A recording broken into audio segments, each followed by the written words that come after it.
Hello दोस्तों, स्वागत है आपका Shri Shyam classes YouTube channel पर। मैं आपके सामने धनराज दया लेके आया हूँ आज बहुत ही शानदार चैप्टर, कक्षा 12th का बहुत ही शानदार बायोलॉजी का चैप्टर। चैप्टर का नाम है जैव विविधता और संरक्षण, यानी कि आज हम डिस्कस करेंगे बायोडाइवर्सिटी एंड कंजर्वेशन। हर एक पॉइंट, हर एक शब्द हम एनसीईआरटी के साथ साथ वीडियो के आपको दिखाएंगे। तो चैनल को लाइक शेयर सब्सक्राइब कर दीजिए अगर नए। तो क्या होती है जैव विविधता, यानी कि बायोडाइवर्सिटी क्या होती है? पहले तो ये शब्द क्या होता है? जैव विविधता का अर्थ होता है कि जो भी हमारा देश है, भारत की बात करें हम सामान्य रूप से, जो भी हमारा देश है, भारत हमारा गांव है, हमारा इलाका है, उस पर पाई जाने वाली जो जातियां है, जो विविधता है, और उसको किस तरह से हम कंजर्वेशन कर सकते हैं और किस तरह से उन चीजों को हम संरक्षण कर सकते हैं ताकि पृथ्वी पर, ताकि हमारे पर्यावरण में व्यवस्था बनी रहे। तो बात करते हैं जैव विविधता में कौन कौन सी जातियां, जेनेटिक्स जातियां पाई जाती है, कौन कौन सी पारिस्थितिक जातियां पाई जाती है।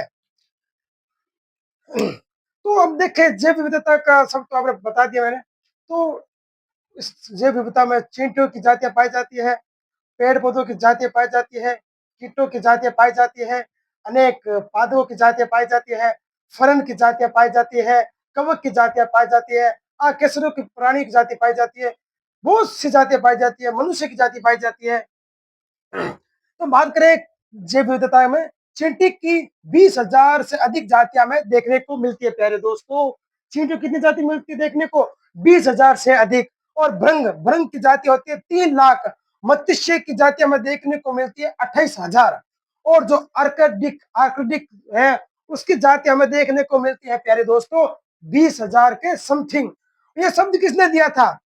यानी कि जो जातीय विविधता का शब्द है वो किसने दिया था? एडवर्ड विल्सन, जो वैज्ञानिक है, साइंटिस्ट है, उन्होंने शब्द दिया था जैव विविधता का, यानी कि बायोडाइवर्सिटी डिस्कवर किया था। ठीक है, एडवर्ड विल्सन ने। और सामाजिक जीव विज्ञान कहते हैं हम उनको। आयुषी के अनुसार 2004 में जाति कुल 1.5% देखने को मिली थी, जिसमें रॉबर्ट मे के अनुसार 7 मिलियन। रॉबर्ट मे के अनुसार टोटल जैव विविधता जाति कितनी थी? 7 मिलियन। ये इंपोर्टेंट फैक्ट है, आप अपनी नोटबुक में नोट कर लीजिए। यहाँ से क्वेश्चन बन सकता है कि रॉबर्ट मे के अनुसार कितनी जाति विविधता देखी गई है? 7 मिलियन एनसीईआरटी की लाइन है।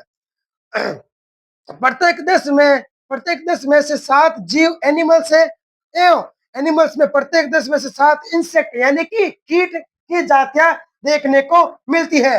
अब हम बात करते हैं जैव विविधता को कितने भागों में टाइप किया गया है, यानी कितने भागों में बांटा गया है। तो पहली हमारी अनुवांशिक विविधता यानी कि जेनेटिक्स डाइवर्सिटी, यानी कि जेनेटिक्स डाइवर्सिटी। उसमें क्या आता है? राउलवोलिया और वोमिटोरिया। ये एक हिमाचल में पाया जाने वाला औषधि पौधा है। क्या है बच्चों? हिमाचल यानी कि जो हिमालय पहाड़ियां है, वहां पाया जाने वाला एक ऐसा पौधा है जिससे क्या प्राप्त होता है? Racer pine. रेसर पाइन यहाँ से एक इंपोर्टेंट एमसीक्यू बन सकता है मेरे लाडलो प्यारे दोस्तों। यहाँ से एक एमसीक्यू बन सकता है कि जो राउल वोलिया विमोटोरिया जो औषधि पादप है, कौन सा पादप है? अरे भाई, जेनेटिक्स डाइवर्सिटी का पादप है, यानी कि अनुवांशिक विविधता का पादप है। कौन सा?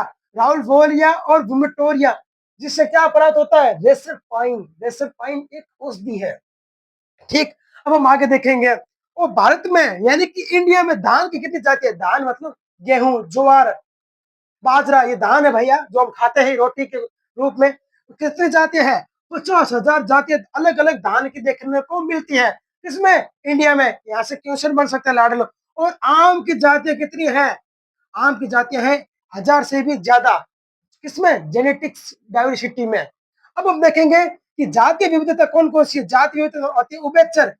उभयचर जिसमें पश्चिमी घाट से पूर्वी घाट की जातियां कम होती है, यानी कि पश्चिमी घाट में जाति विविधता ज्यादा देखने को मिलती है। मैं आपको बता देता हूँ कि जो शीतोष्ण कटिबंधीय इलाका होता है, यानी कि जो ठंडा इलाका होता है, जैसे हमारा जो जम्मू कश्मीर है, लद्दाख है, वहाँ जाति विविधता बहुत ही कम पाया जाता है क्योंकि वो उत्तर की ओर पड़ता है। वही अगर हम बात करें पश्चिमी घाट, यानी कि जो हमारा राजस्थान का इलाका है, जो उष्ण कटिबंधीय इलाका है, वह जाति विविधता अधिक क्यों पाई जाती है? ये फैक्ट बहुत इंपॉर्टेंट है। क्यों पाई जाती है आपको बताओ, क्योंकि उष्ण कटिबंधीय में सूर्य की जो प्रकाश की जो किरणें हैं वो सीधे धरती पर पड़ते हैं, धरती पर पड़ती है तो जो भी पादप है वो अच्छी तरीके से ग्रोथ करते हैं, ग्रोथ करने के बाद जो आसपास का इन्वायरमेंट है वो हरा भरा हो जाता है, जिससे अनेक कीट पक्षी अनेक देखने को मिलते हैं, क्योंकि वह जाति विविधता ज्यादा पाई जाती है। आपसे पूछ लिया जाए कि उस पश्चिमी घाट में जाति विविधता ज्यादा क्यों पाई जाती है, क्योंकि ये उष्ण उष्ण कटिबंधीय। प्यारे दोस्तों, अब हम देखते हैं क्या, देखो जाति क्षेत्र संबंध में जो वैज्ञानिक थे जर्मनी के, जैसे भूगोल शास्त्री यानी कि जो जियोग्राफी के वैज्ञानिक थे जर्मनी के, उनका नाम था वान हेबलोट। अमेरिका के जंगल के मध्य अन्वेषण कर रहे थे वो। कौन? वॉन वॉन हॉबलेट। उसके बाद हम देखेंगे कि पिछले 500 वर्ष में बहुत सी जातियां विलुप्त हो गई थी, यानी कि पिछले 500 वर्ष पूर्व, यानी कि अब पास्ट में जाए, भूतकाल में जाए तो 500 से भी पूर्व ने कुछ जातियां विलुप्त हो गई थी। इसमें कौन कौन जातियां देखने को मिलती है हमें? स्टिलर समुद्री गाय और पैसेंजर कबूतर जो विलुप्त हो गए। अब विलुप्त कैसे हो गए आपको पता है? अतिदमन होगा उनके साथ, यानी कि शोषण हुआ है उनके साथ, जातियों पर जबरदस्ती जातियों पर शोषण हुआ था, उनको पोषण पदार्थ नहीं मिल पा रहे थे, तभी वो जाति विलुप्त होगी। और डायनासोर की जाति एक विलुप्त जाति में भी गिनी जाती है। अब हम आगे देखेंगे, संसार में हम देखें कितने हॉटस्पॉट है, तो संसार में कुल 34 जैव विविधता के हॉटस्पॉट देखने को मिलते हैं। यहाँ से भी कि एमसीक्यू और कॉन्सेप्ट बाई क्वेश्चन बन सकता है कि संसार में कुल कितने हॉटस्पॉट पाए जाते हैं, तो संसार में टोटल 34 हॉटस्पॉट पाए जाते हैं। अमेज़न जंगल की बात करें, उसमें अमेज़न जंगल में बहुत सारे पेड़ पौधे कीट इत्यादि देखने को मिलते हैं। और अमेज़न जंगल से हमें हमारे 20% हमारी पृथ्वी को ऑक्सीजन प्रदान होता है, और जिससे वो प्रकाश संश्लेषण द्वारा प्रदान कराता है। ठीक है, अमेज़न वन पृथ्वी 20% ऑक्सीजन प्रदान करती है। कुछ कुछ में दिखा गया है कि जो समुद्र होता है यानी कि ओशियन, उससे भी ऑक्सीजन प्रदान होता है, यानी कि देखने को मिलता है। तो भाई ऑक्सीजन तो मिलता है समुद्र से, बाकी कम मिलता है, अमेज़न जंगल से ऑक्सीजन कम मिलता है। ठीक। और जो समुद्र था, समुद्र ज्यादा शैवाल पाई जाती है, आपको पता है, क्योंकि शैवाल से इतना ऑक्सीजन नहीं मिलता जितना पेड़ पौधे से, हरे पेड़ पौधों से मिलता है हमें। ठीक। अब हम देखेंगे कि जो उष्ण कटिबंधीय क्षेत्र है, उस कटिबंध क्षेत्र में ज्यादा जैव विविधता क्यों पाई जाती है, तो मैं आपको बता देता हूँ कि जो उष्ण कटिबंधीय क्षेत्र होता है वो जिसकी सूर्य की किरणें वो सीधी भूमध्य रेखा पर पड़ती है, ताकि जो हमारे आसपास का हरे पेड़ पौधे हैं उनको पोषण प्रदान मिल मिल सके, और जिससे जाति विविधता अधिक मात्रा में पाई जाती है। अगर जाति विविधता पाई जाएगी तभी तो हमारा इन्वायरमेंट स्थिर रहेगा। ठीक। और जो शीतोष्ण कटिबंधीय है इलाका, शीतोष्ण कटिबंधीय इलाका जैसे कि हम देखें उत्तरी भाग में जाए, उत्तरी भाग में जहाँ जैव विविधता बहुत ही कम मात्रा में देखी जाती है, क्योंकि वहां सूर्य की किरणें ज्यादा नहीं मिलती, ज्यादा नहीं मिलने के कारण पेड़ पौधे नहीं उग पाते, जिससे कीट पक्षी इत्यादि वहां आवास नहीं कर पाते। अब हम आगे देखेंगे,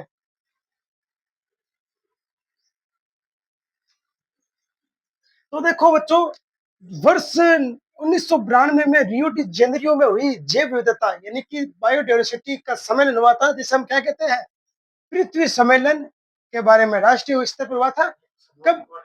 ये किस यहाँ से विकिस्तान यानी कि फिलिंग द ब्लैंक्स क्वेश्चन बन सकता है, उसके साथ एमसीक्यू बेस्ड क्वेश्चन बन सकता है कि पृथ्वी सम्मेलन कब आयोजित किया गया था। चाहे आप कॉम्पिटिशन एग्जाम की तैयारी करो, चाहे बोर्ड एग्जाम की तैयारी करो, आपसे क्वेश्चन बन सकता है कि पृथ्वी सम्मेलन कब आयोजित किया गया था। पृथ्वी सम्मेलन कब आयोजित किया था? 1992 में। कहाँ किया था? कहाँ किया गया था? रियो डी जेनेरियो में। अब नेक्स्ट क्वेश्चन यहाँ आता है, 2002 में दक्षिणी अफ्रीका, हमारा उद्गम कहाँ हुआ था भाइयों?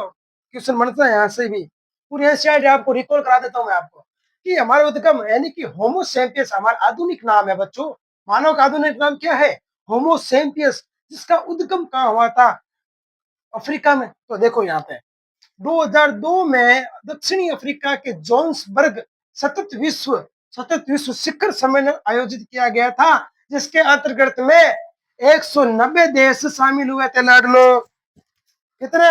190 देश शामिल हुआ था। आज से क्वेश्चन कैसे बन सकता है कि शिखर सम्मेलन कब आयोजित किया गया था, वह कहाँ आयोजित किया गया था?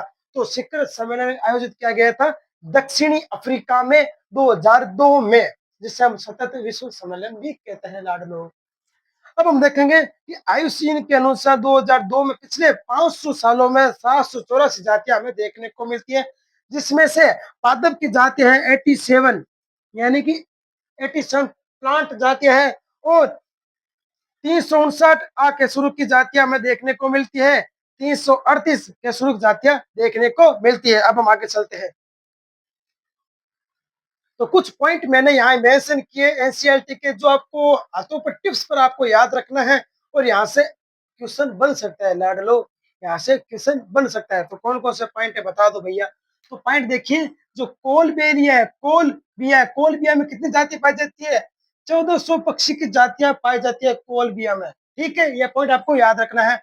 और इंडिया की बात करें, यानी कि हमारे देश भारत की बात करें, यहाँ से 1200 पक्षी की जातियां देखने को मिलती है, 1200 पक्षियों की जातियां देखने को मिलती है। और न्यूयॉर्क न्यूयॉर्क देश में 105 पक्षी की जातियां देखने को मिलती है। और ग्रीनलैंड ग्रीनलैंड में 56 पक्षी की जातियां देखने को मिलती है। अमेजन वन को पृथ्वी का फेफड़ा भी कहते हैं, पृथ्वी का लंग्स भी हमें अमेजन वन को कहते हैं। क्यों कहते हैं अमेजन वन को पृथ्वी का फेफड़ा क्यों कहते हैं? क्योंकि यहाँ से 20% ऑक्सीजन हमारी पृथ्वी को, हमारी अर्थ को प्रदान होता है। ठीक, अब हम आगे चलते हैं, जिसमें जिसमें आ के शुरू 1,25,000 से भी अधिक जातियां पाई जाती है अमेजन वन में लाडलो। ये बात नोट कर लीजिए, ये बात अपनी बुक में नोट कर लीजिए, यहाँ से क्वेश्चन बन सकता है एमसीक्यू, चाहे वो पीवाईक्यू आ सकता है, और चाहे वो कॉन्सेप्ट बेस्ड क्वेश्चन यहाँ से बन सकता है बोर्ड की क्लास में। ठीक, मत्स्य की जातियां देखें तो 5,000 से भी अधिक मत्स्य की जातियां देखने को मिलती है अमेजन फॉरेस्ट में। और बात करें प्लांट की, तो प्लांट की जाति होती है 40,000 से भी अधिक। यहाँ पक्षी की बात करें, पक्षी की कितनी जाति पाई जाती है? तो पक्षी की पाई जाती है 13,000 से भी, सॉरी 1300 से भी अधिक जातियां। और उभयचर, यानी कि जो अलग अलग प्रकार के जीव जंतु उभयचर, जिसमें मेंढक आता है हमारा, उस 423 जातियां पाई जाती है। स्तनधारी, यानी कि मेमरी मेमरी मेमिलियन जातियां पाई जाती है 427 मेमिलियन जातियां। ठीक है, और सरीसृप जातियां हमें देखने को मिलती है 378 पाई जाती है अमेजन फॉरेस्ट जंगल में। जो एनसीईआरटी के इंपोर्टेंट लाइन में यहाँ छान छान कर यहाँ पे मेंशन किया, ताकि आपको कोई भी परेशानी ना हो। ठीक ठीक, अब आपको मैं बताऊंगा जो एनसीईआरटी के इंपोर्टेंट इस चैप्टर में, जो जैव विविधता बायोडाइवर्सिटी कंजर्वेशन चैप्टर में कौन कौन से डायग्राम इंपोर्टेंट है, जहां से एमसीक्यू कॉन्सेप्ट बाय और क्वेश्चन बन सकता है। तो आपको मैं स्क्रीन पर दिखाना चाहूंगा, क्योंकि मेरे पास स्क्रीन बोर्ड नहीं है, ताकि मैं चित्र आपको तोड़ के दिखाऊं। मैं आपको स्क्रीन पर एनसीईआरटी का डायग्राम दिखाऊंगा, आप उससे समझ सकते हो कि किस तरह से जातीय विविधता देखने को मिलती है कवक में, फरण में, आके शुरू की, क्या शुरू की, जो भी है, उभयचर, मत्स्य।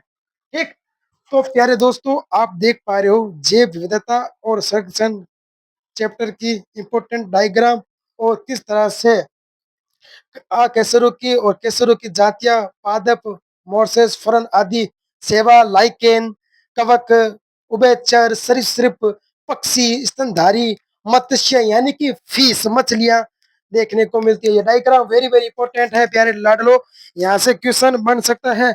अब आप देख पा रहे हो एक मैप, जिसमें दिखाया गया है लोग के बारे में, और देखिए ढाल किस तरह से होता है, और इत्यादि।